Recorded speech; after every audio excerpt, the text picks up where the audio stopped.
De partir en Normandie pour la 4e édition du festival Un été au Havre, à l'occasion de découvrir d'étonnantes œuvres contemporaines dans la ville, mais aussi d'assister à des expositions originales, visite guidée de ces expos avec Pascal Bourgault et Mohamed Chako. Les phares du port du Havre que vous voyez derrière moi sont les premiers en France à avoir été dotés d'électricité. C'était en 1863. La généralisation de l'éclairage artificiel et les variations de lumière que cela a engendré ont influencé les peintres de la fin du 19e, début 20e, notamment Claude Monet.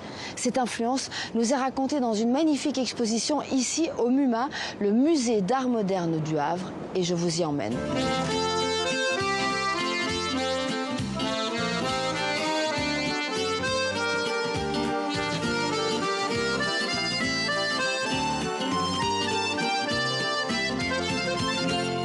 L'exposition universelle de 1900 est un révélateur véritablement, la révélation de Paris-Ville-Lumière, et les artistes vont saisir ce moment féerique complètement, cette agitation lumineuse au bord de l'eau chaque nuit. La Tour Eiffel, illuminée pour la première fois toute à l'électricité, cette année-là, avec ce phare qui illumine tout Paris. Les pavillons de l'exposition universelle, installés le long de la Seine, comme des palais des mille et une nuits, véritablement.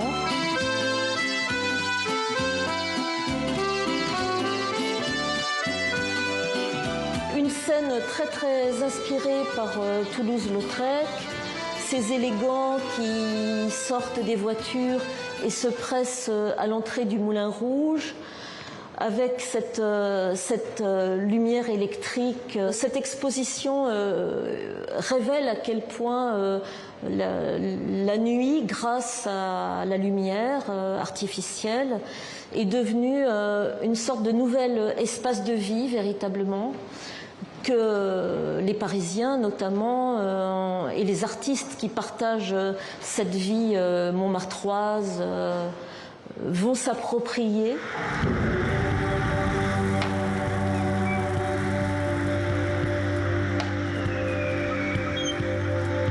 Alors ce tableau absolument unique de Claude Monet, peint en 1872, la même année que son chef-d'œuvre Impression Soleil Levant, à peu près au même endroit d'ailleurs du port du Havre, depuis la fenêtre d'un hôtel au perché comme à son habitude.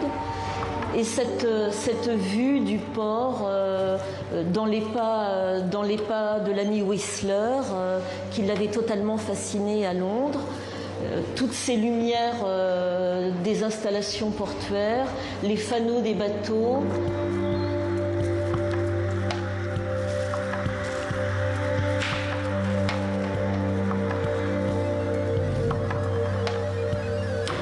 Loin des premières toiles impressionnistes que Claude Monet a peintes ici, au Havre, explorons à présent l'art contemporain, notamment avec cette sculpture monumentale de containers, des containers qui rappellent que le Havre est toujours l'un des premiers ports de France, des containers qu'on retrouve au Tetris, une institution spécialisée dans les arts numériques et qui a donné carte blanche à des artistes belges.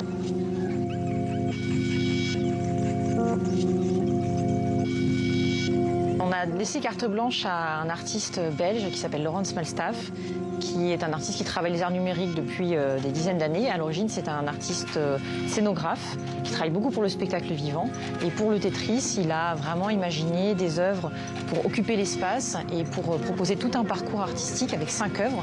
Et là, on est devant 2 œuvres en particulier. Il travaille beaucoup sur la question du mouvement déjà, de l'humain qui s'adapte aussi à son environnement et inversement l'environnement qui s'adapte à l'humain.